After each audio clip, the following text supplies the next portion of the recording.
Collaboration by Henry James.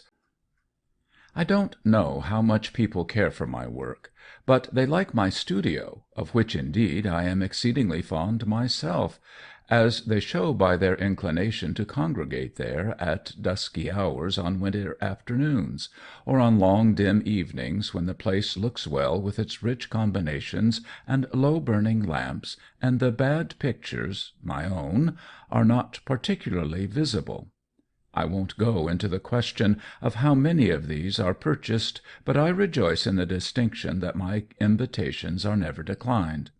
Some of my visitors have been good enough to say that on Sunday evenings in particular there is no pleasanter place in Paris, where so many places are pleasant, none friendlier to easy talk and repeated cigarettes, to the exchange of points of view and the comparison of accents. The air is as international as only Parisian air can be. Women, I surmise, think they look well in it. They come also because they fancy they are doing something bohemian, just as many of the men come because they suppose they are doing something correct. The old heraldic cushions on the divans, embossed with rusty gold, are favorable both to expansion and to contraction.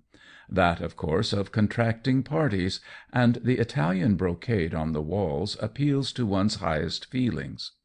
Music makes its home there, though I confess I am not quite the master of that house, and when it is going on in a truly receptive hush, I enjoy the way my company leans back and gazes through the thin smoke of cigarettes up at the distant tipolo in the almost palatial ceiling. I make sure the piano, the tobacco, and the tea are all of the best. For the conversation, I leave that mostly to take care of itself. There are discussions, of course, and differences, sometimes even a violent circulation of sense and sound. But I have a consciousness that beauty flourishes and that harmonies prevail in the end. I have occasionally known a visitor to be rude to me because he disliked another visitor's opinions. I had seen an old habitué slip away without bidding me good night on the arrival of some confident specimen of les jeunes. But, as a general thing, we have it out together on the spot. The place is really a chamber of justice, a temple of reconciliation. We understand each other, if we only sit up late enough. Art protects her children in the long run. She only asks them to trust her. She's like the Catholic Church. She guarantees paradise to the faithful. Music, moreover, is a universal solvent. Though I've not an infallible ear, I've a sufficient sense of the matter for that. Ah, the wounds I've known it to heal, the bridges I've known it to build, the ghosts I've known it to lay. Though I've seen people stalk out, I've never observed them not to steal back. My studio, in short, is the theatre of a cosmopolitan drama, a comedy essentially of character. One of the liveliest scenes of the performance was the evening last winter on which I became aware that one of my compatriots, an American, my good friend Alfred Bonus, was engaged in a controversy somewhat acrimonious on a literary subject with Hermann Heidenmauer, the young composer who had been playing to us divinely a short time before, and whom I thought of neither as a disputant nor as an Englishman. I perceived in a moment that something had happened to present him in this combined character to poor Bonus, who was so ardent a patriot that he lived in Paris rather than in London, who had met his interlocutor for the first time on this occasion, and who apparently had been misled by the perfection with which Heidenmauer spoke English. He spoke it really better than Alfred Bonus. The young musician, a born Bavarian, had spent a few years in England, where he had a commercial step-brother planted and more or less prosperous, a helpful man who had watched over his difficult first steps, given him a temporary home, found him publishers and pupils, smoothed the way to a stupefied hearing for his first productions. He knew his London, and might at first glance have been taken for one of its products. but he had, in addition to a genius of the sort that London fosters but doesn't beget, a very German soul. He brought me a note from an old friend on the other side of the Channel, and I liked him as soon as I looked at him. So much, indeed, that I could forgive him for making me feel thin and empirical, conscious that he was one of the higher kind whom the future has looked in the face. He had met through his gold spectacles her deep eyes, and some mutual communication had occurred. This had given him a confidence which passed for conceit only with those who didn't know the reason. I guessed the reason early, and, as may be imagined, he didn't grudge me the knowledge. He was happy and various, as little as possible the mere long-haired music-monger. His hair was short. It was only his legs and his laughter that were long. He was fair and rosy, and his gold spectacles glittered as if in response to the example set them by his beautiful young golden beard. You would have been sure he was an artist without going so far as to decide upon his particular passion, for you would have been conscious that, whatever this passion might be, it was acquainted with many of the others and mixed with them to its profit. Yet these discoveries had not been fully made by Alfred Bonus, whose occupation was to write letters to the American journals about the way the boys were coming on in Paris. For in such a case he probably would not have expected such nebulous greatness to condense at a moment's notice. Bonus is clever and critical, and a sort of self-appointed emissary or agent of the great Republic. He has it at heart to prove that the Americans in Europe do get on, taking for granted on the part of the Americans at home an interest in this subject greater, as I often assure him, than any really felt. "Come now, do I get on?" I often asked him, and I sometimes pushed the inquiry as far as to stammer, "And you, my dear Bonus, do you get on?" He is apt to look a little injured on such occasions, as if he would like to say in reply, "Don't you call it success to have Sunday evenings at which I'm a regular attendant? And can you question for a moment the figure I make at them?" It has even occurred to me that he suspects me of painting badly on purpose to spite him, that is, to interfere with his favourite dogma. Therefore, to spite me in return, he's in the heroic predicament of refusing to admit that I'm a failure. He takes a great interest in the plastic arts, but his intensest sympathy is for literature. This sentiment is somewhat starved, as in that school the boys languish as yet on a back seat. To show what they are doing, Bonus has to retreat upon the studios, but there is nothing he enjoys so much as having, when the rare chance offers, a good literary talk. He follows the French movement closely, and explains it profusely to our compatriots, whom he mystifies, but who guess he's rather loose. I forget how his conversation with Heidenmauer began. It was, I think, some difference of opinion about one of the English poets that set them afloat. Heidenmauer knows the English poets, and the French, and the Italian, and the Spanish, and the Russian. He is a wonderful representative of that Germanism which consists in the negation of intellectual frontiers.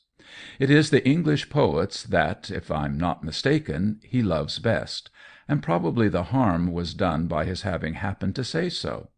At any rate, Alfred Bonus let him have it, without due notice, perhaps, which is rather Alfred's way, on the question, a favourite one with my compatriot, of the backward state of literature in England, for which, after all, Heidenmauer was not responsible. Bonus believes in responsibility, the responsibility of others, an attitude which tends to make some of his friends extremely secretive, though perhaps it would have been justified, as to this I'm not sure, had Heidenmauer been, under the circumstances, technically British. Before he had had time to explain that he was not, the other persons present had become aware that a kind of challenge had passed. That nation, in a sudden startled flurry, somehow found itself pitted against nation.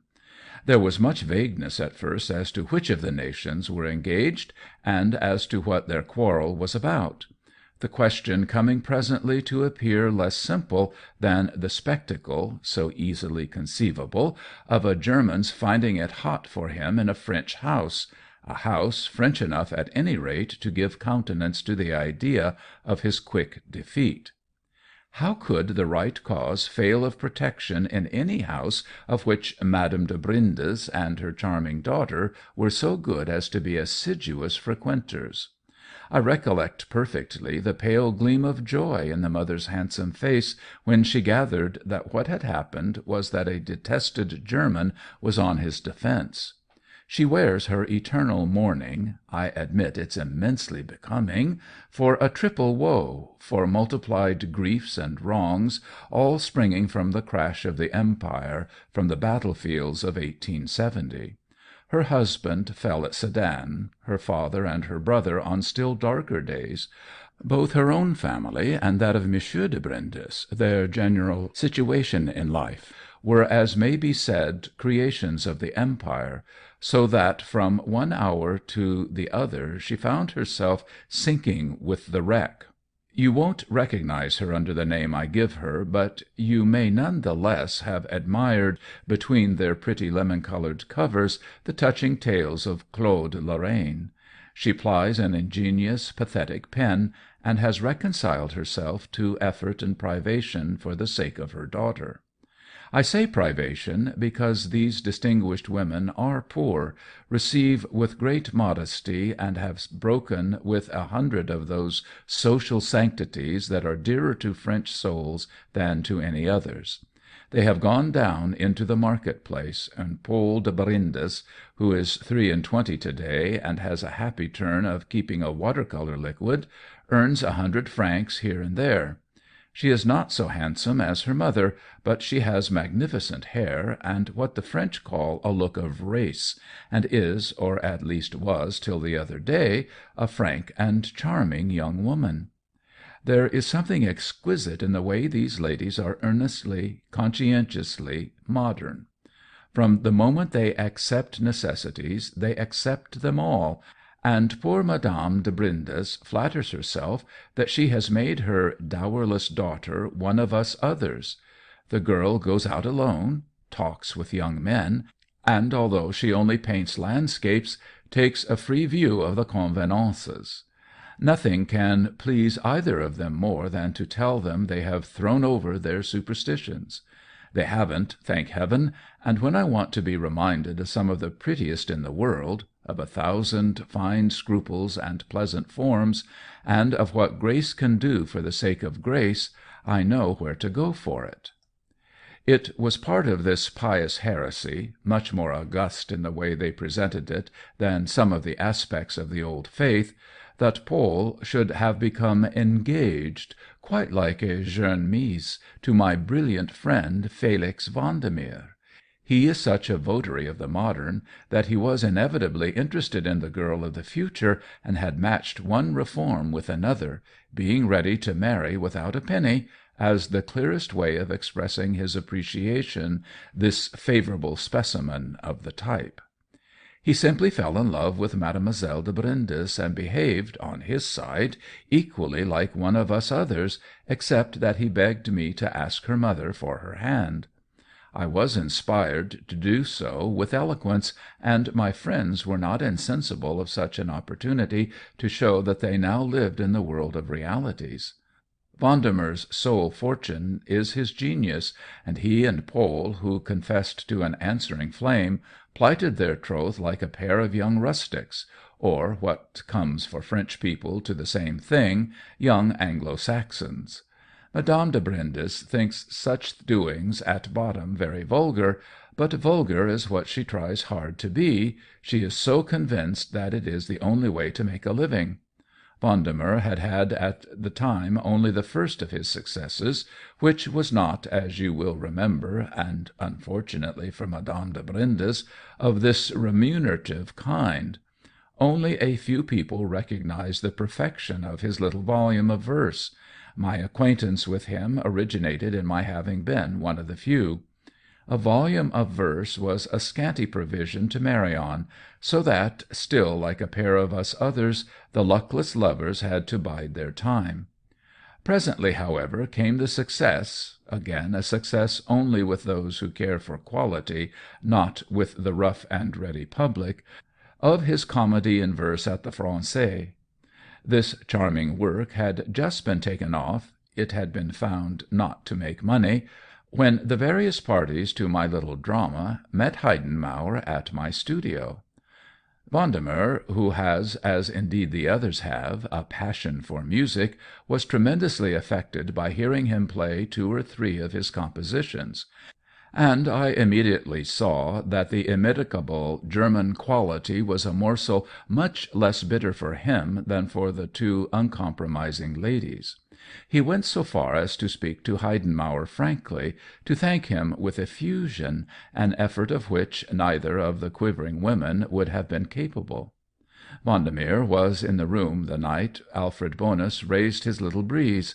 I saw him lean on the piano and listen with a queer face, looking, however, rather wonderingly at Heidenmauer.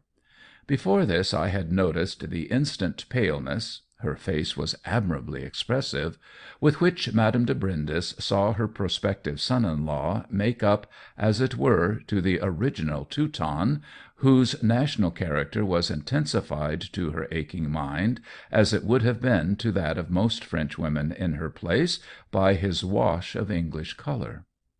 A German was bad enough, but a German with English aggravations! Her senses were too fine to give her the excuse of not feeling that his compositions were interesting, and she was capable, magnanimously, of listening to them with dropped eyes. But, much as it ever cost her not to be perfectly courteous, she couldn't have made even the most superficial speech to him about them. Marie de Brindis could never have spoken to Hermann Heidenmauer. It was a narrowness, if you will, but a narrowness that to my vision was enveloped in a dense atmosphere, a kind of sunset bloom, of enriching and fortifying things. Hermann Heidenmauer himself, like the man of imagination and the lover of life that he was, would have entered into it delightedly, been charmed with it as a fine case of bigotry. This was conspicuous in Marie de Brindis. Her loyalty to the national idea was that of a devote to a form of worship. She never spoke of France, but she always made me think of it, and with an authority which the women of her race seem to me to have in the question much more than men. I dare say I'm rather in love with her, though, being considerably younger, I've never told her so, as if she would in the least mind that. I have indeed been a little checked by a spirit of allegiance to Vendemer, suspecting always — excuse my sophistication — that in the last analysis it is the mother's charm that he feels, or originally felt, in the daughter's. He spoke of the elder lady to me in those days with the insistence with which only a Frenchman can speak of the objects of his affection. At any rate, there was always something symbolic and slightly ceremonial to me in her delicate cameo face and her general black-robed presence. She made me think of a priestess or a mourner of revolutions and sieges, detested treaties and ugly public things. I pitied her, too, for the strife of the elements in her, for the way she must have felt a noble enjoyment mutilated. She was too good for that, and yet she was too rigid for anything else, and the sight of such dismal perversions made me hate more than ever the stupid terms on which nations have organized their intercourse. When she gathered that one of my guests was simply cramming it down the throat of another that the English literary mind was not even literary, she turned away with a vague shrug and a pitiful look at her daughter for the taste of people who took their pleasure so poorly. The truth in question would be so obvious that it was not worth making a scene about. Madame de Brindis evidently looked at any scene between the English and the Americans as a quarrel proceeding vaguely from below stairs, a squabble sordidly domestic. Her almost immediate departure with her daughter operated as a very lucky interruption, and I caught for the first time in the straight, spare girl, as she followed her mother, a little of the air that Vendemer had told me he found in her, the still exaltation, the brown uplifted head that we attribute, or that at any rate he made it visible to me that he attributed, to the dedicated maid. He considered that his intended bore a striking resemblance to Jeanne d'Arc, and he marched after her on this occasion like a square-shouldered armour-bearer. He reappeared, however, after he had put the ladies into a cab, and half an hour later the rest of my friends, with the sole exception of Bonus, having dispersed, he was sitting up with me in the empty studio for another bout de causerie. At first, perhaps, I was too occupied with reprimanding my compatriot to give much attention to what Vendemer might have to say. I remember, at any rate, that I had asked Bonus what had induced him to make so grave a blunder. He was not even yet, it appeared, aware of his blunder, so that I had to inquire of what odd chance he had taken Heidenmauer for a bigoted Briton. "If I spoke to him as one, he answered as one. That's bigoted enough," said Alfred Bonus. "He was confused and amused at your onslaught. He wondered what fly had stung you." "The fly of patriotism," Vendemer suggested. "Do you like him, a beast of a German?" Bonus demanded. "If he's an Englishman, he isn't a German, il faut opter. We can hang him for the one or for the other, we can't hang him for both. I was immensely struck with those things he played." "They had no charm for me, or doubtless I too would have been demoralized," Alfred said. "He seemed to know nothing about Miss Brownrigg. Now, Miss Brownrigg's great." "I like the things and even the people you quarrel about, you big babies of the same breast. C'est à s'étendre," Vendemer declared. "I may be very abject, but I do take an interest in the American novel," Alfred rejoined. "I hate such expressions. There's no such thing as the American novel." "Is there, by chance, any such thing as the French?" "Pas davantage for the artist himself. How can you ask? I don't know what is meant by French art and English art and American art. Those seem to me mere cataloguers and reviewers and tradesmen's names, representing preoccupations utterly foreign to the artist. Art is art in every country, and the novel, since Bonus mentions that, is the novel in every tongue, and hard enough work they have to live up to that privilege without our adding another muddle to the problem. The reader, the consumer, may call things as he likes, but we leave him to his little amusements." I suggested that we were all readers and consumers, which only made Vendemer continue, "Yes, and only a small handful of us have the ghost of a palate. But you and I and Bonus are of the handful." "What do you mean by the handful?" Bonus inquired. Vendemer hesitated a moment. "I mean the few intelligent people, and even the few people who are not." He paused again an instant, long enough for me to request him not to say what they were not, and then went on, "People, in a word, who have the honour to live in the only country worth living in." "And pray what country is that?" "The land of dreams, the country of art." "Oh, the land of dreams! I live in the land of realities," Bonus exclaimed. "What do you mean, then, by chattering so about le roman russe?" "It's a convenience to identify the work of 3 or 4 là-bas, because we're so far from it. But do you see them writing le roman russe?" "I happen to know that that's exactly what they want to do, some of them," said Bonus. "Some of the idiots, then. There are plenty of those everywhere. Anything born under the silly star is sure not to count." "Oh, thank God I'm not an artist," said Bonus. "Dear Alfred's a critic," I explained. "And I'm not ashamed of my country," he subjoined. "Even a critic, perhaps, may be an artist," Vendemer mused. "Then, as the great American critic, Bonus may be the great American artist," I went on. "Is that what you're supposed to give us, American criticism?" Vendemer asked, with dismay in his expressive, ironic face. Take care, or it will be more American than critical, and then where will you be? However," he continued, laughing and with a change of tone, "I may see the matter in too lurid a light, for I've just been favoured with a judgment conceived in the purest spirit of our own national genius." He looked at me a moment, and then he remarked that dear Madame de Brindes doesn't approve of my attitude. "Your attitude?" "Towards your German friend. She let me know it when I went downstairs with her, told me I was much too cordial, that I must observe myself." "And what did you reply to that?" "I answered that the things he had played were extraordinarily beautiful." "And how did she meet that?" "By saying that he's an enemy of our country." "She had you there," I rejoined. "Yes, I could only reply, 'Chère Madame, voyons.'" That was meagre. Evidently, for it did no more for me than to give her a chance to declare that he can't possibly be here for any good, and that he belongs to a race it's my sacred duty to loathe. "I see what she means." "I don't, then, where artists are concerned. I said to her, 'Ah, madame, vous savez que pour moi il n'y a que l'art.'" "It's very exciting," I laughed. "How could she parry that?"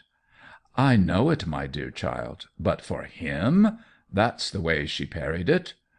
"Very well for him," I asked. "For him there's the insolence of the victor and a secret scorn for our incurable illusions." "Heidenmauer has no insolence and no secret scorn." Vendemer was silent a moment. "Are you very sure of that?" "Oh, I like him. He's out of all that, and far above it. But what did Mademoiselle Paul say?" I inquired. "She said nothing. She only looked at me." "Happy man!" "Not a bit. She looked at me with strange eyes, in which I could read, 'Go straight, my friend, go straight!' Oh, les femmes, les femmes!" "What's the matter with them now?" "They've a mortal hatred of art."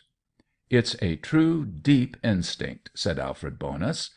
"But what passed further with Madame de Brindes?" I went on. "She only got into her cab, pushing her daughter first, on which I slammed the door rather hard and came up here. Cela m'a porté sur les nerfs." "I'm afraid I haven't soothed them," Bonus said, looking for his hat. When he had found it, he added, "When the English have beaten us and pocketed our milliards, I'll forgive them, but not till then." And with this he went off, made a little uncomfortable, I think, by Vendemer's sharper alternatives, while the young Frenchman called after him, "My dear fellow, at night all cats are grey." Vendemer, when we were left alone together, mooned about the empty studio a while, and asked me 3 or 4 questions about Heidenmauer. I satisfied his curiosity as well as I could, but I demanded the reason of it. The reason he gave was that one of the young German's compositions had already begun to haunt his memory, and that was a reason which to my sense still left something unexplained. I didn't, however, challenge him before he quitted me, further than to warn him against being deliberately perverse. "What do you mean by being deliberately perverse?" He fixed me with his intensely living French eye that I became almost blushingly conscious of a certain insincerity, and instead of telling him what I meant, tried to get off with a deplorable remark that the prejudices of Mesdames de Brindes were after all respectable. "That's exactly what makes them so odious!" cried Vendemer. A few days after this, late in the afternoon, Hermann Heidenmauer came in to see me and found the young Frenchman seated at my piano, trying to win back from the keys some echo of a passage in the Abendlied we had listened to on the Sunday evening. They met, naturally, as good friends, and Heidenmauer sat down with instant readiness and gave him again the page he was trying to recover. He asked him for his address that he might send him the composition, and at Vendemer's request, as we sat in the firelight, played half a dozen other things. Vendemer listened in silence, but to my surprise took leave of me before the lamp was brought in. I asked him to stay to dinner — I had already appealed to Heidenmauer to stay — but he explained that he was engaged to dine with Madame de Brindes, à la maison, as he always called it. When he had gone, Heidenmauer, with whom on departing he had shaken hands without a word, put to me the same questions about him that Vendemer had asked on the Sunday evening about the young German, and I replied that my visitor would find in a small volume of remarkable verse published by Le Maire, which I placed in his hands, much of the information he desired. This volume, which had just appeared, contained, besides a reprint of Vendemer's earlier productions, many of them admirable lyrics, the drama that had lately been played at the Français, and Heidenmauer took it with him when he left me. But he left me late, and before this occurred all the evening we had much talk about the French nation. In the foreign colony of Paris the exchange of opinions on this subject is one of the most inevitable and by no means the least interesting of distractions. It furnishes occupation to people rather conscious of the burden of leisure. Heidenmauer had been little in Paris, but he was all the more open to impressions. They evidently poured in upon him, and he gave them a generous hospitality.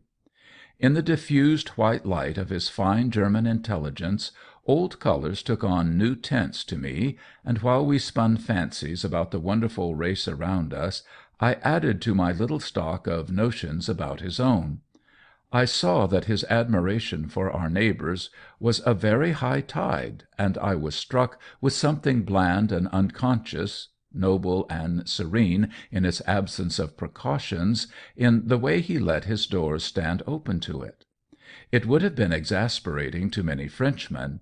He looked at them through his clear spectacles with such an absence of suspicion that they might have anything to forgive him, such a thin metaphysical view of instincts and passions. He had the air of not allowing for recollections and nerves, and would doubtless give them occasions to make afresh some of their reflections on the tact of ces gens-là. A couple of days after I had given him Vendemer's book, he came back to tell me that he found great beauty in it.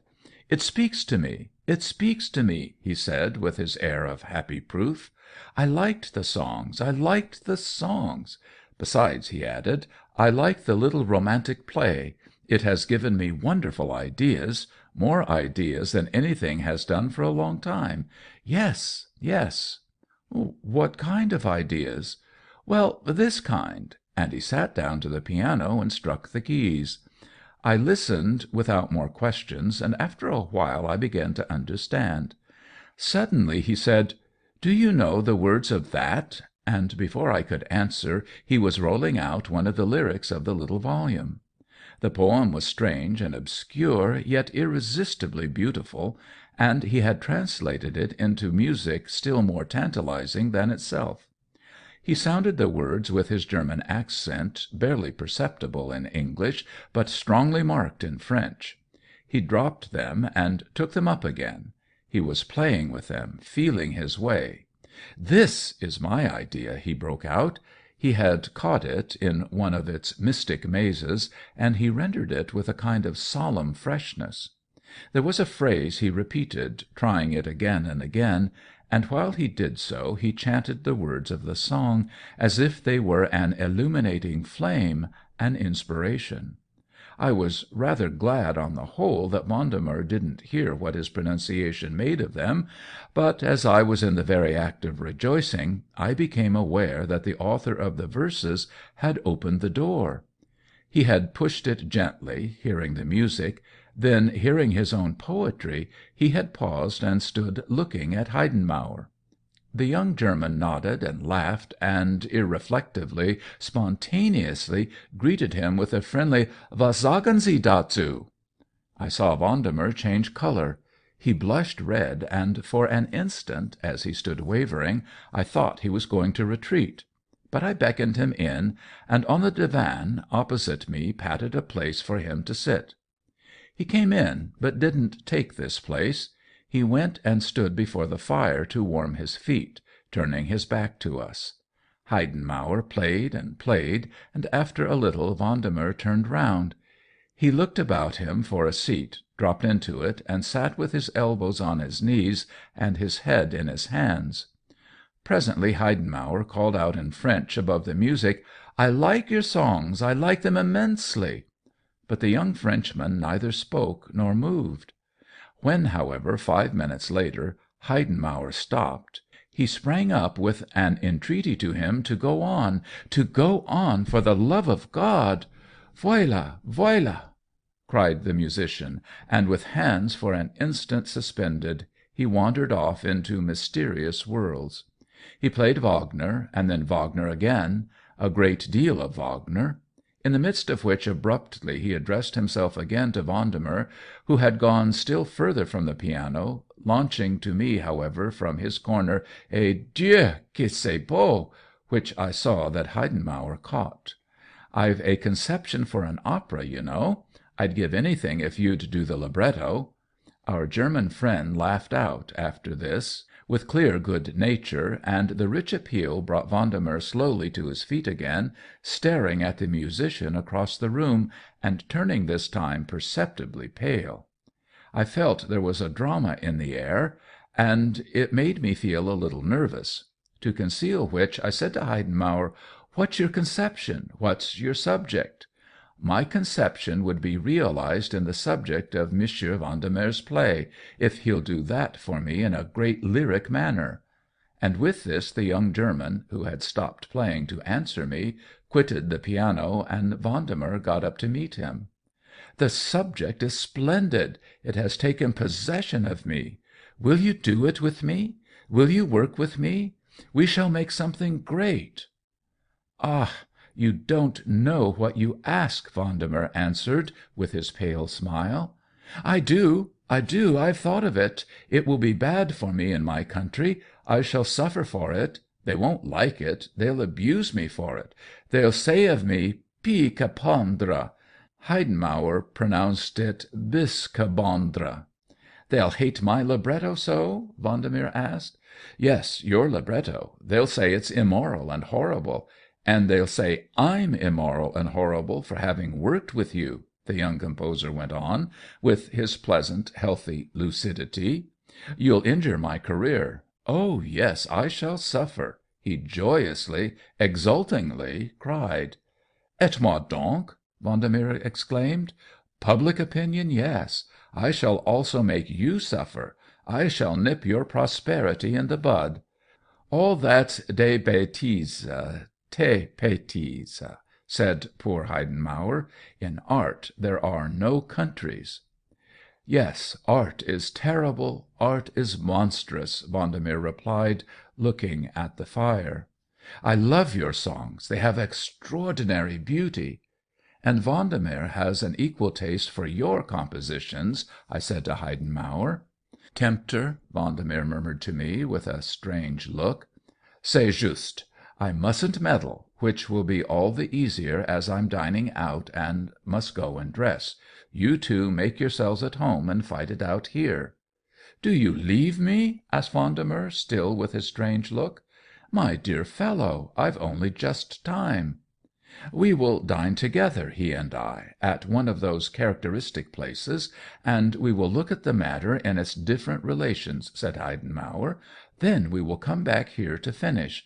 Your studio is so good for music." "There are some things it isn't good for," Vendemer remarked, looking at our companion. "It's good for poetry. It's good for truth," smiled the composer. "You'll stay here and dine together?" I said. "My servant can manage that." No, we'll go out and we'll walk together. We'll talk a great deal," Heidenmauer went on. "The subject is so comprehensive," he said to Vendemer as he lighted another cigar. "The subject?" "Of your drama. It's so universal." "Ah, the universe. Il n'y a que ça." I laughed to Vendemer, partly with a really amused sense of the exaggerated woe that looked out of his poetic eyes, and that seemed an appeal to me not to forsake him, to throw myself into the scale of the associations he would have to stifle, and partly to encourage him, to express my conviction that two such fine minds couldn't in the long run be the worse for coming to an agreement. I might have been a more mocking Mephistopheles, handing over his pure spirit to my literally German Faust. When I came home at 11 o'clock, I found him alone in my studio, where, evidently, for some time he had been moving up and down in agitated thought. The air was thick with Bavarian fumes, with the reverberation of mighty music and great ideas, with the echoes of that universe to which I had so mercilessly consigned him. But I judged in a moment that Vendemer was in a very different phase of his evolution from the one in which I had left him. I had never seen his handsome, sensitive face so intensely illumined. "Ça y est! Ça y est!" he exclaimed, standing there with his hands in his pockets and looking at me. "You've really agreed to do something together? We've sworn a tremendous oath, we've taken a sacred engagement. My dear fellow, you're a hero." "Wait and see. C'est un très grand esprit." "So much the better. C'est un bien beau génie. Ah, we've risen, we soar, nous sommes dans le grand espace," my friend continued with his dilated eyes. "It's very interesting, because it will cost you something." "It will cost me everything," said Felix Vendemer, in a tone I seem to hear at this hour. "That's just the beauty of it. It's the chance of chances to testify for art, to affirm an indispensable truth." "An indispensable truth?" I repeated, feeling myself soar too, but into the splendid vague. "Do you know the greatest crime that can be perpetuated against it?" "Against it?" I asked, still soaring. "Against the religion of art, against the love for beauty, against the search for the Holy Grail." The transfigured look with which he named these things, the way his warm voice filled the rich room, was a revelation of the wonderful talk that had taken place. "Do you know, for one of us, the really damnable, the only unpardonable sin? Tell me, so that I may keep clear of it. To profane our golden air with the hideous invention of patriotism." "It was a clever invention in its time," I laughed. "I'm not talking about its time, I'm talking about its place. It was never anything but a fifth-rate impertinence here. In art there are no countries, no idiotic nationalities, no frontiers, no douane, nor still more idiotic fortresses and bayonets. It has the unspeakable beauty of being the region in which those abominations cease, the medium in which such vulgarities simply can't live. What, therefore, are we to say of the brutes who wish to drag them all in, to crush to death with them all the flowers of such a garden, to shut out all the light of such a sky?" I was far from desiring to defend the brutes in question, though there rose before me even at that moment a sufficiently vivid picture of the way, later on, poor Vendemer would have to face them. I quickly perceived, indeed, that the picture was, to his own eyes, a still more crowded canvas. Felix Vendemer, in the centre of it, was an admirable, a really sublime figure. If there had been wonderful talk after I quitted the two poets, the wonder was not over yet. It went on far into the night for my benefit. We looked at the prospect in many lights, turned the subject about almost every way it would go, but I am bound to say there was one relation in which we tacitly agreed to forbear to consider it. We neither of us uttered the name of Paul de Brindis. The outlook in that direction would be too serious. And yet, if Felix Vendemer, exquisite and incorruptible artist that he was, had fallen in love with the idea of testifying, it was from that direction that the finest part of his opportunity to do so would proceed. I was only too conscious of this when, within the week, I received a hurried note from Madame de Brindis begging me, as a particular favour, to come and see her without delay.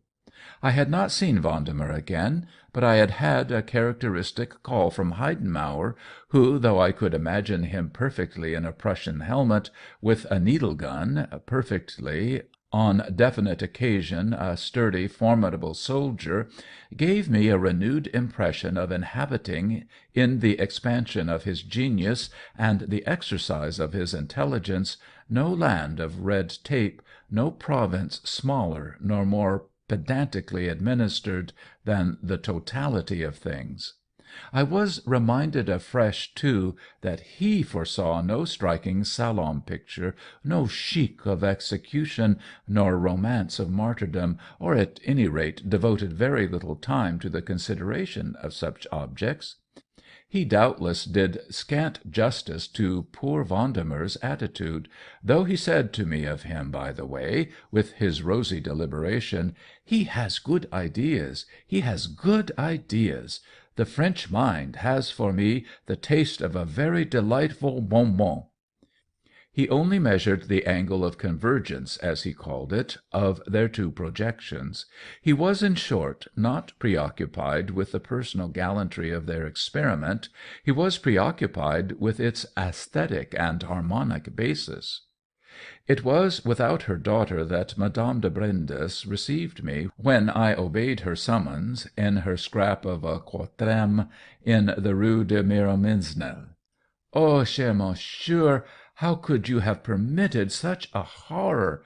How could you have given the countenance of your roof, of your influence?"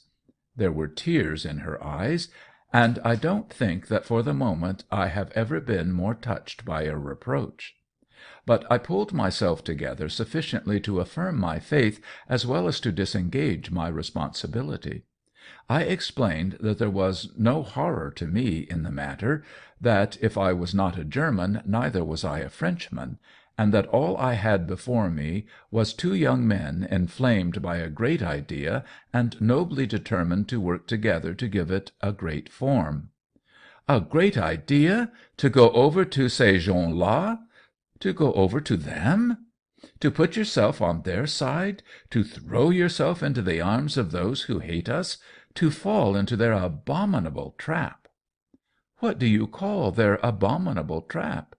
Their false bonhomie, the very impudence of their intrigues, their profound scientific deceit, and their determination to get the advantage of us by exploiting our generosity. You attribute to such a man as Heidenmauer too many motives and too many calculations. He's quite ideally superior." "Oh, German idealism, we know what that means. We've no use for their superiority. Let them carry it elsewhere. Let them leave us alone. Why do they thrust themselves in upon us and set old wounds throbbing by their detested presence? We don't go near them, or ever wish to hear their ugly names, or behold their visage de bois. Therefore the most rudimentary good taste, the tact one would expect even from naked savages, might suggest to them to seek their amusements elsewhere. But their taste, their tact, I can scarcely trust myself to speak." Madame de Brindis did speak, however, at considerable further length, and with a sincerity of passion which left one quite without arguments. There was no argument to meet the fact that Vendemer's attitude wounded her daughter, jusqu'au fond de l'âme, that it represented for them abysses of shame and suffering, and that for himself it meant a whole future compromised, a whole public alienated. It was vain, doubtless, to talk of such things. If people don't feel them, if they hadn't the fibre of loyalty, the high imagination of honour, all explanations, all supplications were but a waste of noble emotion. M. Vendemer's perversity was monstrous. she had had a sickening discussion with him. What she desired of me was to make one last appeal to him, to put the solemn truth before him, to try to bring him back to sanity. It was as if he had temporarily lost his reason. It was to be made clear to him, par exemple, that unless he should recover it, Mademoiselle de Brindis would unhesitatingly withdraw from her engagement. "Does she really feel as you do?" I asked. "Do you think I put words into her mouth? She feels as a fille de France is obliged to feel." "Doesn't she love him, then?" "She adores him, but she won't take him without his honor." "I don't understand such refinements," I said. "Oh, vous autres!" cried Madame de Brindis. Then, with eyes glowing through her tears, she demanded, "Don't you know she knows how her father died?" I was on the point of saying, "What has that to do with it?" But I withheld the question, for, after all, I could conceive that it might have something. There was no disputing about tastes, and I could only express my sincere conviction that Vendemer was profoundly attached to Mademoiselle Paule. "Then let him prove it by making her a sacrifice," my strenuous hostess replied, to which I rejoined that I would repeat our conversation to him and put the matter before him as strongly as I could. I delayed a little to take leave, wondering if the girl would not come in. I should have been so much more content to receive her strange recantation from her own lips. I couldn't say this to Madame de Brindis, but she guessed I meant it, and before we separated we exchanged a look in which our mutual mistrust was written, the suspicion on her side that I should not be a very passionate intercessor, and the conjecture on mine that she might be misrepresenting her daughter. This slight tension, I must add, was only momentary, for I have had a chance of observing Paul de Brindis since then, and the two ladies were soon satisfied that I pitied them enough to have been eloquent. My eloquence has been of no avail, and I have learned, it has been one of the most interesting lessons of my life, of what transcendent stuff the artist may sometimes be made. Hermann Heidenmauer and Felix Vendemer are, at the hour I write, immersed in their monstrous collaboration. There were postponements and difficulties at first, and there will be more serious ones in the future, when it is a question of giving the finished work to the world. The world of Paris will stop its ears in horror. The German Empire will turn its mighty back, and the authors of what I foresee I've been treated to specimens as a perhaps really epoch-making musical revelation (is Heidenmauer's style rubbing off on me?) will perhaps have to beg for a hearing in communities fatally unintelligent. It may very well be that they will not obtain any hearing at all for years. I like, at any rate, to think that time works for them. At present they work for themselves and for each other, amid drawbacks of several kinds. Separating after the episode in Paris, they have met again on alien soil at a little place on the Genoese Riviera, where sunshine is cheap and tobacco bad, and they live, the two together, for 5 francs a day, which is all they can muster between them. It appears that when Heidenmauer's London step-brother was informed of the young composer's unnatural alliance, he instantly withdrew his subsidy. The return of it is contingent on the rupture of the unholy union, and the destruction by flame of all the manuscript. The pair are very poor, and the whole thing depends on their staying power. They are so preoccupied with their opera that they have no time for pot-boilers.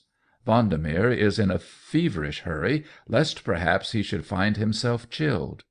There are still other details which contribute to the interest of the episode, and which, for me, help to render it a most refreshing, a really great little case.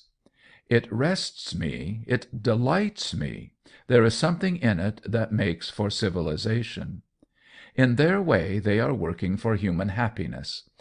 The strange course taken by Vendemer, I mean his renunciation of his engagement, must, moreover, be judged in the light of the fact that he was really in love.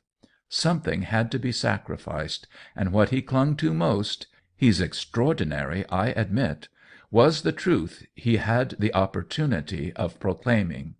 Men give up their love for advantages every day, but they rarely give it up for such discomforts. Paul de Brindis was the less in love of the two. I see her often enough to have made up my mind about that. But she's mysterious, she's odd. There was, at any rate, a sufficient wrench in her life to make her often absent-minded. Does her imagination hover about Felix Vendemer? A month ago, going into their rooms one day when her mother was not at home — the bonne had admitted me under a wrong impression — I found her at the piano, playing one of Heidenmauer's compositions, playing it without notes and with infinite expression. How had she got hold of it? How had she learned it? This was her secret. She blushed so that I didn't pry into it. But what is she doing, under the singular circumstances, with a composition of Hermann Heidenmauer's? She never met him, she never heard him play but that once. It will be a pretty complication if it shall appear that the young German genius made on that occasion more than one intense impression. This needn't appear, however, inasmuch as, being naturally in terror of the discovery by her mother of such an anomaly, she may count on me absolutely not to betray her.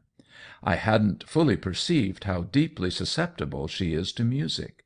She must have a strange confusion of feelings, a dim, haunting trouble with a kind of ache of impatience for the wonderful opera somewhere in the depths of it. Don't we live fast, after all, and doesn't the old order change? Don't say art isn't mighty. I shall give you some more illustrations of it yet.